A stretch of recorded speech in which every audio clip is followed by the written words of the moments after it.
주 예수님의 은혜가 함께 하시기를 빕니다.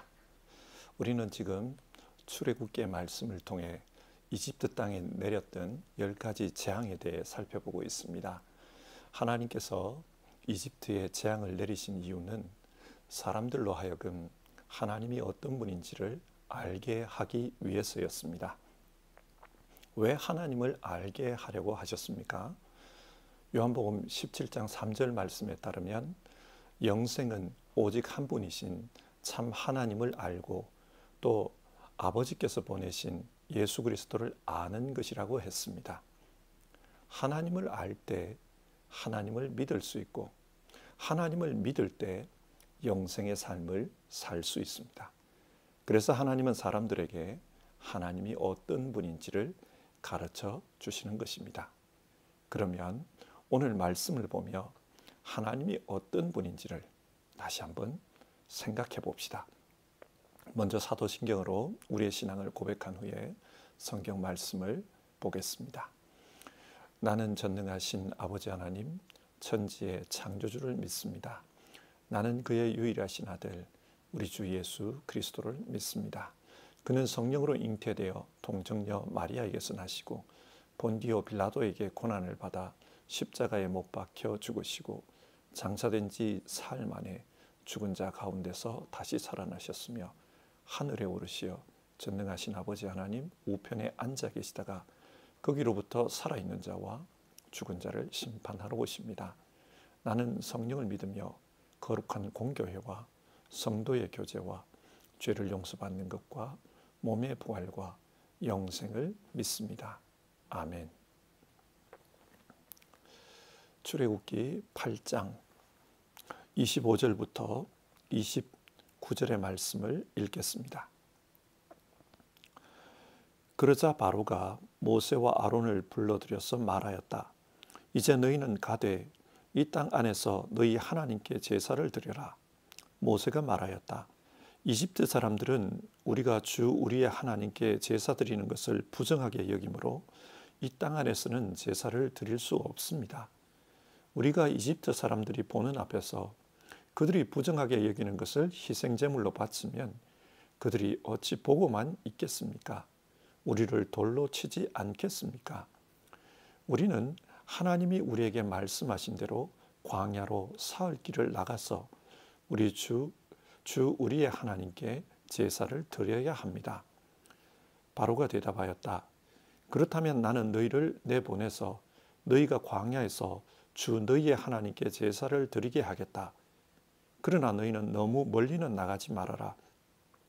그리고 너희는 내가 하는 일도 잘 되도록 기도하여라. 모세가 말하였다. 보십시오.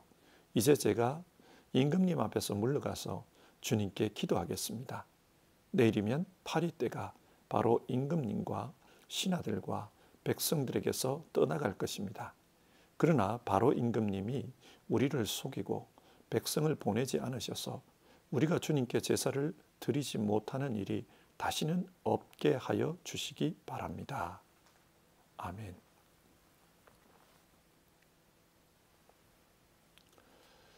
출애굽기 8장은 두 번째, 세 번째, 네 번째 재앙에 대한 말씀입니다.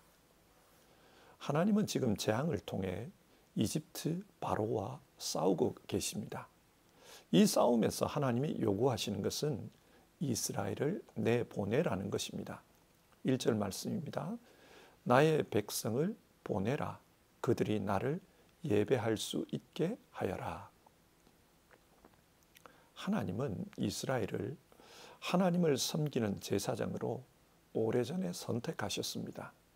그래서 그들로 하여금 이제는 하나님을 예배할 수 있게 하라는 것입니다. 그런데 바로가 그것을 거부합니다. 이스라엘은 하나님의 종이 아니라 자기를 섬기는 자기의 종, 자기의 노예라는 것입니다.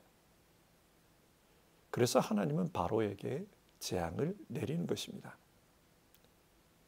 그러면 하나님이 바로에게 어떤 재앙을 내리셨습니까? 두 번째 재앙은 개구리 재앙입니다. 개구리가 번식을 해서 이집트 온 땅에 득실거리게 하셨습니다. 그래서 침실과 침대, 심지어는 몸에도 뛰어오르게 했습니다. 여기서 이런 질문이 듭니다. 왜 하필이면 많고 많은 재앙 중에 개구리 재앙이었을까? 여기에는 이유가 있습니다. 이집트 사람들은 다신교 신앙을 가지고 있었습니다. 그들의 신들을 보면 나일강의 신, 사막의 신, 태양의 신, 별의 신, 황소의 신, 암소신, 염소신, 바람의 신, 아주 다양한 신들을 섬겼습니다. 그런데 그 신들 중에 개구리 모양의 신도 있었습니다. 헥터라는 신인데요. 이 신은 출산을 관장하는 신으로 알려져 있습니다. 봄이 되면 개구리가 알을 낳고 크게 번식하지 않습니까? 저수지나 개울에 보면은 새카맣게 그렇게 알을 낳은 것을 볼 수가 있습니다. 그리고 시간이 지나면 그 알이 부화해서 올챙이가 되고 나중에는 개구리가 됩니다. 그래서 이집트에서는 이런 개구리를 보면서 개구리가 다산의 상징이다, 그렇게 생각한 것입니다. 이런 이유로 여성들의 출산을 관장하는 헥터의 모양은 개구리였습니다. 헥터가 개구리 모양이기 때문에 이집트 사람들은 고의적으로 개구리를 죽여서는 안 된다, 그런 교육을 받았습니다. 그리고 아이를 낳지 못하는 여성들의 경우 이 개구리에게 가서 기도를 하기도 했다고 합니다. 그러니까 이집트에서는 개구리가 복의 상징이었습니다. 출산의 상징이었습니다. 그런데 하나님은 지금 그 개구리가 이집트인들에게 재앙이 되게 하셨습니다. 사람들의 몸에 기어오르고 밤새 울어대면서 사람들을 힘들게 만들었습니다. 이를 통해 하나님은 개구리는 개구리일 뿐이지 신이 아니다, 또 개구리는 복이 아니라 괴로움을 줄 수도 있는 그런 존재다, 그것을 가르치는 것입니다. 여러분, 출애굽기에 나오는 재앙이 단순한 재앙이 아니라는 것을 알아야 합니다. 이것은 하나님의 싸움입니다. 하나님은 지금 개구리 재앙을 통해 이집트인들의 거짓 신앙과 싸우고 있습니다. 이렇게 어려움을 당하게 되자 바로는 그 어려움을 해결하기 위해서 해결책을 찾습니다. 7절을 보면 이집트 술객들을 통해 문제를 해결해 보려고 했습니다. 그런데 이 술사들은 개구리가 물에서 올라오게는 하였지만 개구리 존재 자체를 없애지는 못했습니다. 문제 해결에 실패한 것입니다. 그래서 결국은 모세에게 항복을 하고 맙니다. 이 개구리들을 물리쳐 주면은 너희로 하여금 하나님께 제사할 수 있도록 해주겠다, 그런 약속을 냈습니다. 그러나 개구리 떼가 물러가자 바로는 그 약속을 지키지 않았습니다. 그래서 하나님은 세 번째 재앙을 내리십니다. 세 번째 재앙은 이의 재앙이었습니다. 16절을 보면 하나님은 모세에게 지팡이로 먼지를 치라고 했습니다. 그러자 이 먼지가 변하여서 이가 되었습니다. 그리고 이 이들은 사람과 가축에게 붙어서 많은 해를 끼쳤습니다. 바로는 이번에도 이 문제를 해결하기 위해서 이집트 마술사들을 불렀습니다. 바로의 마술사들은 이 문제를 해결하기 위해서 노력을 했지만 결국은 실패했습니다. 그래서 19절을 보면 이것은 신의 권능이 아니고서는 할 수 없는 일입니다, 그렇게 말합니다. 이집트 마술사들도 이 재앙은 하나님의 권능에서 비롯되었다는 것을 인정한 것입니다. 하지만 바로는 계속해서 고집을 부렸습니다. 그의 마음이 완악했기 때문입니다. 그러자 하나님은 네 번째 재앙으로 또다시 바로를 공격하십니다. 이번에는 파리의 재앙이었습니다. 하나님은 파리 떼를 바로와 그의 신하들 그리고 백성들에게 보내어서 괴롭게 하셨습니다. 그러나 이상하게도 이스라엘 백성들이 사는 고센 땅에는 이 재앙이 내리지 않았습니다. 하나님께서 자기 백성을 보호하신 것입니다. 세 번째와 네 번째 재앙을 크게 보면은 벌레로 인한 재앙입니다. 자, 그렇다면 하나님은 왜 이렇게 벌레로 재앙을 내리신 것일까요? 이 재앙을 과학적으로 설명하려는 분들은 첫 번째 재앙에서 나일 강물이 피로 변했다. 즉 오늘날로 보면은 적조 현상 같은 게 나타났다는 거예요. 그렇게 되면은 물고기 떼가 죽을 수밖에 없습니다. 또 두 번째 재앙에서는 개구리가 많이 죽었습니다. 그래서 물고기도 죽고 개구리도 죽고 해충들의 천적이 사라졌다는 겁니다. 일반적으로 이 해충들은 모기 같은 해충들을 보면 물에서 알을 놓지 않습니까? 그러니까 물에서 알을 낳아 번식하는데 물에 천적이 없어지자 폭발적으로 벌레들이 늘어났다는 겁니다. 물론 이렇게 해석할 수도 있습니다. 그러나 신학자들은 세 번째와 네 번째 재앙은 이집트 신들에 대한 하나님의 공격이다. 그렇게 설명합니다. 이집트에는 사막의 신이 있었습니다. 이 사막의 신을 셋이라고 불렀는데 하나님께서 사막에서 불어오는 그 먼지로 이가 되게 하셨습니다. 그래서 사람들이 고통을 당하게 했습니다. 그러면 사람들은 그 사막의 신이 자신들을 보호해 주는 신이 아니라고 생각하지 않겠습니까? 하나님은 지금 이 이의 재앙을 통해서 이집트인들이 섬기는 그 신앙이 가짜라는 것을 밝히고 있는 것입니다. 앞에서 이집트에는 다양한 신들이 있다고 했는데 그러면 이 신들을 섬기는 제사장들도 있지 않겠습니까? 당시 제사장들은 신을 섬기기 위해서는 신체적으로 정결해야 된다. 그런 생각을 가지고 있었습니다. 그래서 정결 예식을 아주 중요하게 생각했습니다. 매일 정결 예식을 치렀습니다. 목욕을 하고 몸에 털을 밀었다고 합니다. 그리고 세마포 의복을 입고 신들 앞으로 나아갔습니다. 그런데 이 해충들로 말미암아 몸에 피부병이 생기면은 어떤 결과가 발생하겠습니까? 몸에 부정함이 생겼기 때문에 신들에게 나갈 수 없습니다. 그러니까 이집트의 신앙 체계 속에서는 이 재앙이 아주 심각한 재앙으로 여겨졌을 것입니다. 그리고 이집트에는 곤충으로 표현되는 우아카트라는 그런 신이 있었다고 합니다. 그런데 하나님은 곤충 중에 하나인 파리를 보내가지고 사람들을 괴롭게 했습니다. 그러면 이집트 사람들 입장에서는 이 우아카트 신이 자신들을 지켜주는 신이 아니라 자신들을 괴롭게 하는 존재라고 생각하게 되었을 것입니다. 이렇게 되면 이집트인들의 신앙 체계가 붕괴됩니다. 신을 섬기면 신이 우리에게 복을 주실 것이다. 그렇게 생각하고 다양한 신들을 섬기고 있는데 그 신으로 말미암아 어려움을 당하게 되었습니다. 그러면 이집트의 신앙 체계는 붕괴됩니다. 하나님은 지금 이런 방식으로 이집트를 공격하고 있는 것입니다. 20절을 보겠습니다. 20절에도 하나님이 재앙을 내리는 이유가 나옵니다. 나의 백성을 보내라. 그들이 나에게 예배를 드리게 하여라.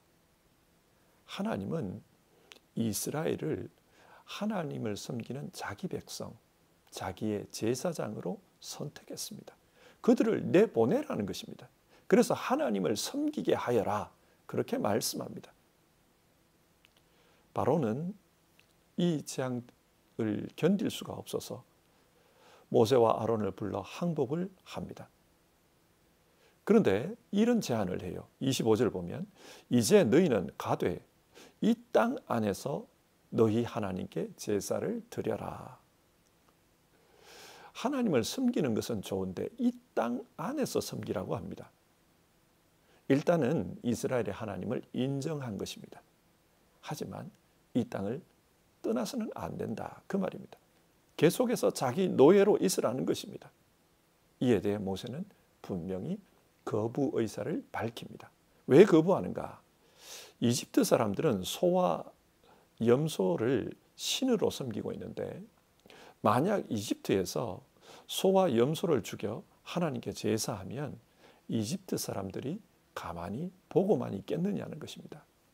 돌로 치지 않겠느냐. 그러자 바로가 2차 제안을 합니다. 28절인데요. 광야로 가서 하나님께 제사를 드리되 그러나 너무 멀리 가지는 말라고 합니다. 바로는 항복을 했습니다.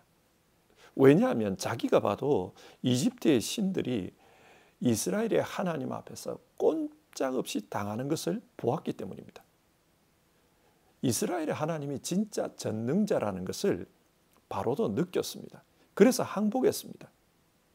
그러나 32절을 보면 바로는 또다시 마음이 완악해져서 내보내겠다는 그 약속을 어기고 맙니다.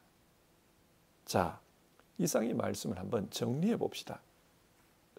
하나님은 이 재앙을 통해 이집트의 바로와 싸우고 있습니다. 먼저 이집트 사람들에게 그들이 섬기는 신이 거짓이라는 것을 알게 해줍니다.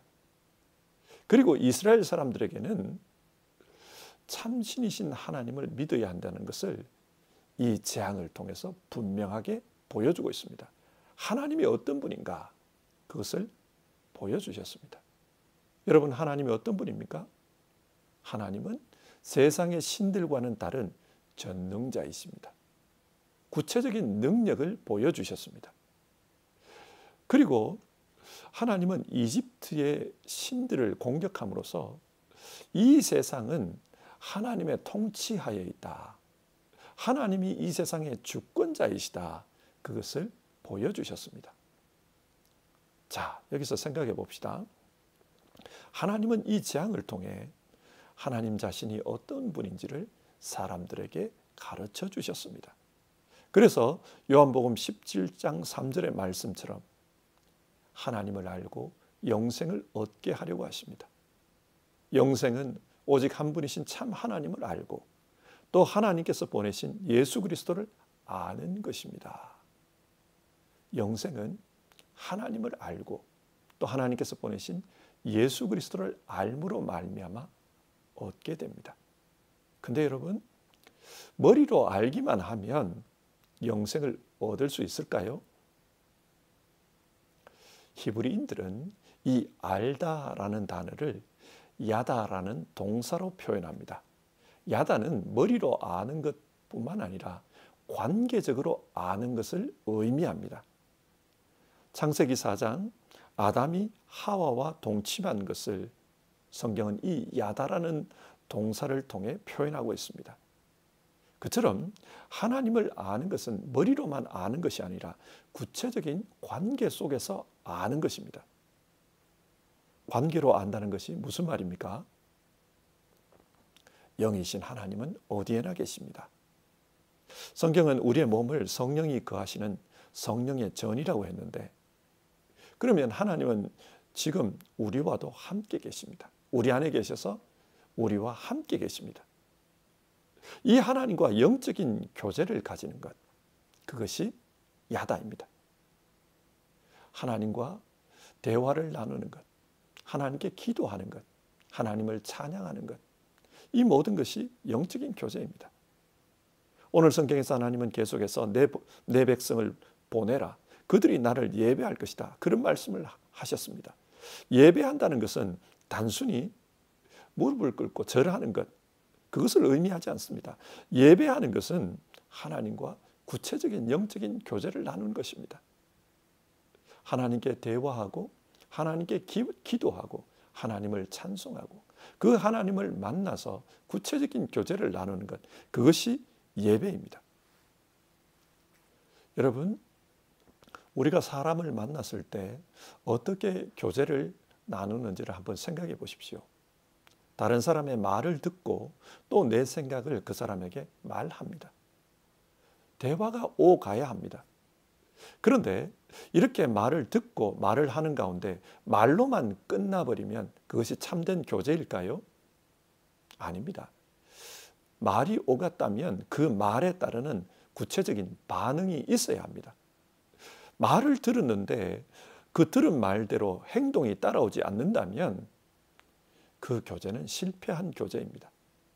참된 영적 교제는 하나님의 말씀을 듣고 또 내가 하나님께 기도하고 그렇게 영적 대화를 하는 가운데 그 대화에 따르는 구체적인 반응이 있어야 합니다.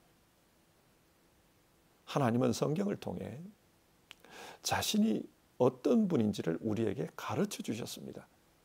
마치 출애굽기에서 재앙을 통해 하나님이 어떤 분인지를 가르치신 것처럼 오늘 우리에게는 성경을 통해 하나님이 어떤 분인지를 가르쳐 주십니다. 예수 그리스도를 통해 우리에게 찾아오셨습니다. 예수님을 통해 하나님의 뜻을 가르쳐 주셨습니다. 그리고 예수님의 십자가를 통해 우리를 어떻게 사랑하시는지를 보여주셨습니다. 그리고 부활 승천하심으로 하나님이 참된 분이심을, 영원한 생명이심을 우리에게 가르쳐 주셨습니다. 그렇다면 이 성경 말씀을 알고 그에 따른 구체적인 반응을 하는 것이 중요합니다. 성도 여러분, 성경을 통해 하나님을 알아갑시다. 그리고 하나님과 참된 교제를 나눕시다. 하나님은 성령으로 지금도 우리와 함께 하십니다. 그 하나님과 교제를 나누는 가운데 하나님의 뜻에 내 뜻을 맞추어 갑시다.